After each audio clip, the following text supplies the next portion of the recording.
साथियों नमस्कार। आज बात करते हैं ट्रंप की जीत के ऊपर। वैसे तो जीते हुए कई दिन हो गए, लेकिन फिर भी ये कभी टॉपिक पुराना नहीं होगा। ट्रंप और मोदी दोनों ऐसी शख्सियत हैं जिनके पीछे दुनिया जहान के लोग पड़े थे। पूरी कोशिश की गई मोदी को नहीं आने देंगे, लेकिन मोदी आ गया। और ट्रंप के लिए भी अमेरिका ही नहीं, कई देश लगे हुए थे कि किसी तरह ट्रंप ना आए बस। लेकिन ट्रंप भी पूरा मोदी की तरह जिगरे वाला आदमी निकला, वो जीत के रहा। और ये अपने आप में एक बहुत बड़ा करिश्मा है। देखिए, जो कैंपेन भारत में चला वो कैंपेन ट्रंप के लिए भी चला। क्या ये संविधान ख़त्म कर देगा? ये कहा गया है दिल्ली में भी। ये दोबारा चुनाव नहीं होंगे अगर ये दोबारा आ गया तो। फिर से ये पीएम बन गया या वो उसके लिए कहा गया प्रेसिडेंट बन गया, दोबारा चुनाव नहीं होंगे, ये तानाशाह बन जाएगा। ये कैंपेन पूरा चलाया गया वहाँ पर, और फिर भी ये कैंपेन चलाने वाले फेल हो गए। और देखिए, ट्रंप ने सबसे बड़ी जो जीत की वजह बनी, वहाँ अमेरिका में 7 स्टेट्स ऐसी हैं जो स्विंग स्टेट्स हैं, जिनके अंदर वोटर कभी क्लियर नहीं होता कि हम कहाँ जाएंगे हम। लेकिन वो 7 की 7 स्टेट्स में ट्रंप को विक्ट्री मिली, जिसकी जो कारण बनी उसकी जीत का। अब देखिए, कई लोग कह रहे हैं, कुछ अलग अलग कारण बता रहे हैं कमला हैरिस की हार के। लेकिन मैंने अपने आप इसको ऑब्ज़र्व किया है कि देखिए साहब, इनकी हार का जो कारण है बाइडेन प्रशासन की, बाइडेन की एक लचर नीतियां हैं। इनकी हार की भूमिका कहाँ से बनी, आप समझिए। अफ़गानिस्तान में जब ये 2021 में निकल के भागे हैं, हथियार छोड़ छोड़ के भागे हैं, वहाँ से इनकी जो क्रेडिबिलिटी थी सत्ता चलाने की, वो ख़त्म हो गई। They lost faith of the people. और मेरा ख्याल है उसके बाद बाइडेन की जो अप्रूवल रेटिंग है कभी 40% के ऊपर नहीं गई। 40% भी शायद, उससे भी नीचे कई दफ़ा रही है, लेकिन 40% के ऊपर नहीं रही कभी। दूसरा कारण था कि कमला हैरिस की, ठीक है, अच्छा बोलती हैं, प्रिटेंड करती हैं, बड़े कॉन्फिडेंस से बोल रही हैं, लेकिन उनके अंदर कॉन्फिडेंस की कमी थी, क्लैरिटी कम थी, और बोलते हुए एक्टिंग ज़्यादा करती थी। और सबसे बड़ी बात ये कि कमला हैरिस के पास पॉलिटिकल एक्सपीरियंस नहीं था। जो एक्सपीरियंस ट्रंप के पास है वो उसके पास नहीं था। She was vice president, no doubt, लेकिन एज वाइस प्रेसिडेंट भी वो एक तरह से, एक जैसे होते ना शो पीस, उसकी तरह से कोई बहुत बड़ी रिस्पॉन्सिबिलिटी वाली बात नहीं थी उसके अंदर। और उनके अंदर भारत विरोधी नज़रिया साफ दिखता था। आप देखिए, जो ये जॉर्ज सोरोस है, उसके बेटे के साथ इनकी फोटोग्राफ बड़ी आम है। किस लिए? कुछ तो गठबंधन होगा ना। वो बंदा तो भारत के मोदी को उड़ाने के लिए पूरी कोशिश करता है। हटा दो किस तरह से उसको, और ये उसके साथ मिले हुए, फिर क्या मतलब है उसकी। जो हमारा किसान रजिस्ट्रेशन हुआ तो उसके अंदर उसकी बहन सीधी कूद पड़ी थी, और कमला हैरिस ने उसको रोकने की कोशिश नहीं की। तो भारत विरोधी तो लक्षण नज़र आते थे। और फिर अब देखिए, हमारे यहाँ इन्होंने कहा, कमला हैरिस ने, कि ये जो जीत उधर हुई है और हमारी हार हुई है, हमारी हार तो अनएक्सपेक्टेड थी, हो ही नहीं सकती थी। She was having so confidence. ये बिल्कुल वही कॉन्फिडेंस था जो यहाँ राहुल गांधी का था कि मोदी तो गया, हम ही जीतेंगे। और इसके लिए फिर भी क्या है, जो इंडिया टुडे जैसे चापलूस हैं, ये क्या कह रहे हैं, कांग्रेस को जो 18% वोट मिले और 99 सीट मिली, वो कमला हैरिस के 42% वोट और 228 सीट से बेटर हैं। ये बोला है इन्होंने। आप सोचिए ज़रा। अब देखिए, राहुल गांधी ने ट्रंप को बधाई दी। क्या कहा इसने, सुनिए ज़रा। I would like to congratulate you on your election as 47th President of USA. The people have placed their trust in your vision for the future. Hmm? Under your leadership, we are confident that our nations will further deepen cooperation in the areas of mutual trust. I wish you the best during your second term as President of USA. और इस ये तो बड़ा formal सा एक दे दिया बधाई संदेश, लेकिन कमला हैरिस के लिए तो बड़ी आत्मीयता से लिखा है उसने, चिट्ठी लिखी है राहुल गांधी ने। क्या कहता है, बड़ी इंटरेस्टिंग सुनने वाली चीज़ है। I would like to congratulate you on your spirited presidential campaign. देखिए ज़रा, ये है मतलब जो इनका भी दर्द है ना, वो ये है। Your unifying message of hope and will continue to inspire many people. Under Biden administration, India and USA have deepened cooperation on the issues of global importance. हमारी भारत सरकार को गाली देते रहते हैं और वहाँ पे कह रहे हैं कि डीपन कॉपरेशन हुआ है। Our shared commitment to democratic values, और यहाँ कहते हैं डेमोक्रेसी हमारी ख़त्म हो गई है। उनसे मांगते हैं हमारी डेमोक्रेसी बचाओ, और क्या कह रहे हैं, Our shared commitment to democratic values will continue to guide our friendship. ये फ्रेंडशिप की बात कर रहा है ये। अमेरिका में जाके कहता है हमारी डेमोक्रेसी खतरे में है, डेमोक्रेसी बचाओ, और यहाँ डेमोक्रेसी की गुणगान कर रहा है। As the Vice President, your determination to bring people together and find common ground will be remembered. I wish you the very best for your future endeavors. अब देखिए, एक हमारे पत्रकार हैं रिजवान अहमद जी, उन्होंने एक ऑब्जर्वेशन दी है। उन्होंने कहा है कि मुसलमानों ने डेमोक्रेट्स को वोट नहीं दिया और आंख बंद करके ट्रंप को वोट दिया है, क्योंकि खुद कमला हैरिस ने कहा था जब याया सिनवर की मौत हुई थी तो उसने कहा था कि जस्टिस हैज़ बीन डिलीवर्ड। ये सोचना गलत है कि ट्रंप, तो ये सोचना गलत है कि केवल इस बात से मुसलमान नाराज़ हो गए। वो नाराज़ तो पहले बैठे थे, पता नहीं कितने दिन से डेमोन्स्ट्रेशन चल रहे थे वहाँ पर। अमेरिका में डेमोक्रेट्स हों या रिपब्लिकन हो, उनकी कमिटमेंट तो इजराइल के साथ हमेशा रही है। तो ऐसा कैसे हो सकता है कि इनसे तो नाराज़ हो के मुसलमानों ने वोट नहीं दिया, ट्रंप को वोट दे दिया, जबकि वो तो और कट्टर सपोर्टर है इजराइल का। उसने तो डिक्लेयर किया था कि इजराइल को ईरान के न्यूक्लियर इंस्टॉलेशंस पे हमला कर देना चाहिए, तो उसको कैसे वोट दे सकते हैं? मुझे नहीं लगता साहब ये बात सही है। मेरे को लगता है कि उन्होंने अलतकिया किया है, किसी को अपनी भेद बताया नहीं और वोट नहीं दिया उन्होंने, बिल्कुल वोट एब्सटेन करके वोटिंग से वो। आप देखिए बिडेन प्रशासन जो है ये कितनी घटिया गेम खेला। ये खेलते हैं, बांग्लादेश की शेख हसीना को उखाड़ के फेंक दिया। अब ये कितने कहते रहे हम इसके पीछे, तुम ही हो उसके पीछे। और यहाँ पर बांग्लादेश होने के बाद यहाँ राहुल गांधी गिरोह ने शोर मचाना शुरू कर दिया, हम 6 महीने में मोदी को उखाड़ फेंकेंगे, मोदी के घर में जनता घुस जाएगी। ये जो अमेरिकन डीप स्टेट है उसके मंसूबे थे, ये जो बांग्लादेश में किया है वो भारत में किया जाएगा। और सपोर्ट दे रहा था, सपोर्ट के लिए बैठाया था Rahul Gandhi. They wanted to engineer such things through their chamcha Rahul Gandhi.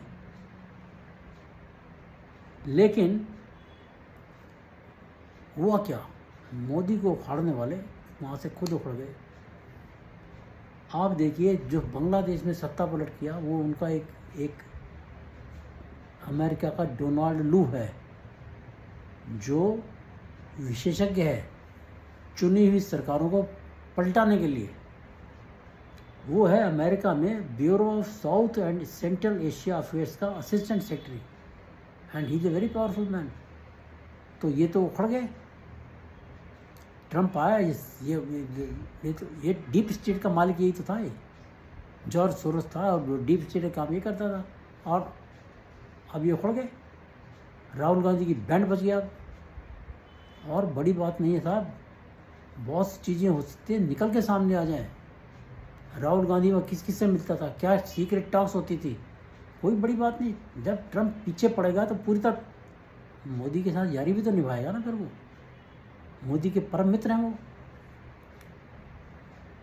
तो इसलिए मैं कहता हूँ कि राहुल गांधी के लिए, इसके गिरोह के लिए ये ट्रंप का जीतना एक मतलब बहुत बड़ा झटका है। इसलिए कहते हैं सहारे मत बनाए दिल, सहारे टूट जाते हैं। तो अमेरिका को सहारा बना रहा था, वहीं तुम्हारा सहारा टूट गया है।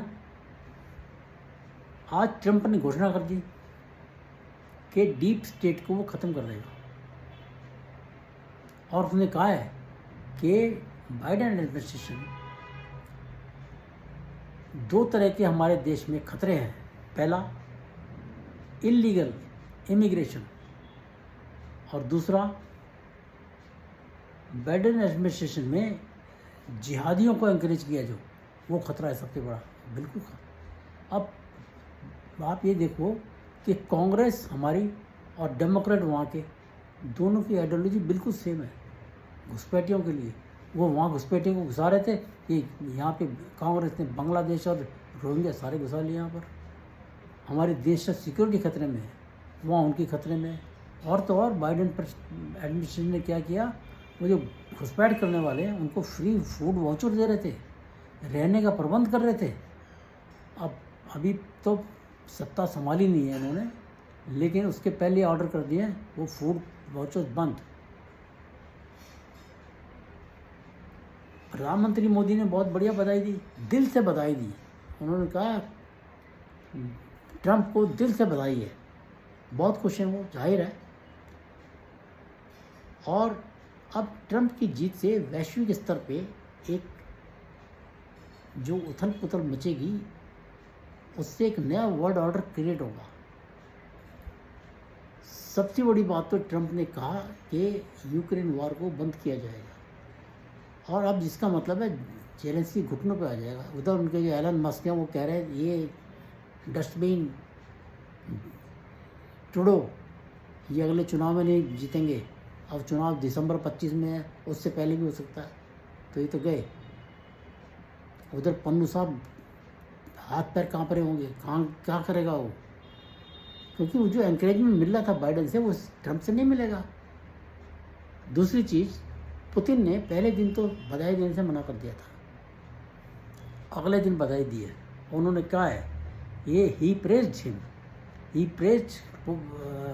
Trump for showing courage when a gunman tried to assassinate him, and Putin said Moscow was ready for a dialogue with Republican president elect. देखिए एक रीअप्रोचमेंट वाली बात शुरू हो गई है।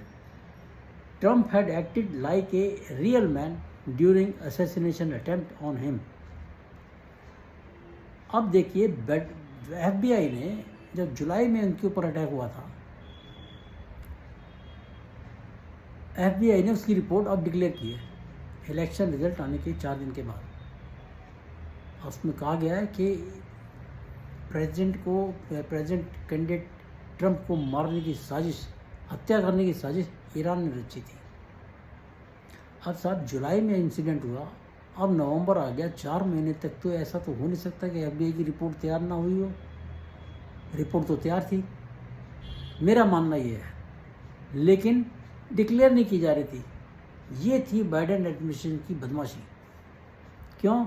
अगर ये बात रिपोर्ट की कि ईरान उसको असैसिनेट करना चाहता था, वो डिक्लेयर हो जाती तो he would have got political mileage Trump, और वो नहीं चाहते थे वो।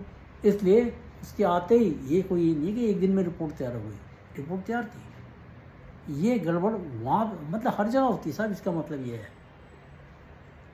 अब डोनाल्ड ट्रंप से उम्मीद ये करते हैं हम कि वो सबसे पहले तो एक जो गुरुपतवंत सिंह पन्नू बैठा है वहाँ पर, उसको लाइन पे लगा दें। उसके जो किस्सा चल रहा है ना कि जो उसकी हत्या की साजिश की गई थी, उसकी अब ऐसी इंक्वायरी कराए कि वो पलटी खा जाए बिल्कुल। अब एक हमारे पत्रकार हैं नरेंद्र जोशी जी, उनको मैं सुन रहा था, वो कह रहे थे कि कमला हैरिस आए या ट्रंप आए, भारत को तो दोनों से फायदा है।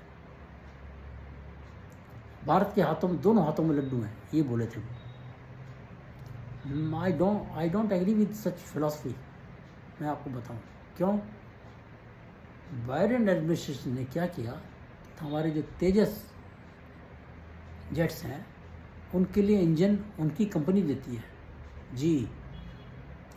2 साल से इंजन की सप्लाई रोके बैठी हो। किसके इशारे पे?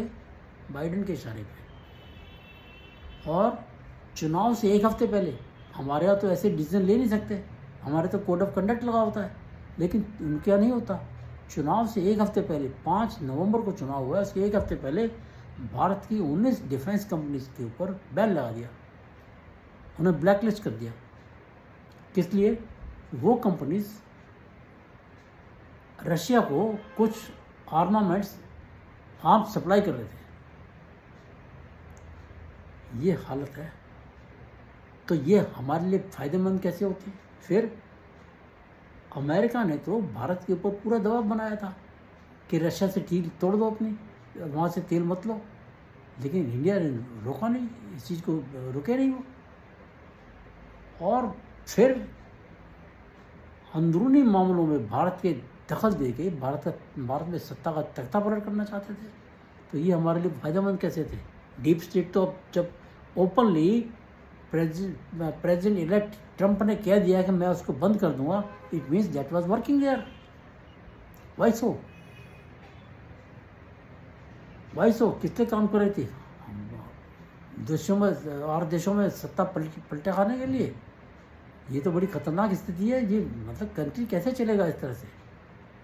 भाई तुम खुद कितने बड़े कर्जे में डूबे हुए हो, तुम्हारे पर कितना बड़ा कर्जा है, तुम दूसरों के कंट्रीज में टांग अड़ा के तो अपना पैसा बर्बाद कर रहे हो वहाँ पर। ये बंद होना चाहिए। हमारे लोकसभा के चुनाव के दौरान अमेरिकन डिप्लोमेट्स अपोजिशन के पता नहीं कितने लीडर्स के साथ मिले हैं। उमर अब्दुल्ला के साथ मिल रहे, अपने चंद्रबाबू नायडू के साथ मिल रहे, वो तो सत्ता में फिर भी उसको पटाने के लिए। और वैसे ही अकेला पार्टी का लीडर है, उससे मिल रहे, और किस किस से मिले पता नहीं। ये कहाँ का तरीका हो भाई? मतलब तो अब वो प्रेसिडेंट प्राइम मिनिस्टर बना है, तुम उसको उखाड़ के फेंकना चाहते हो?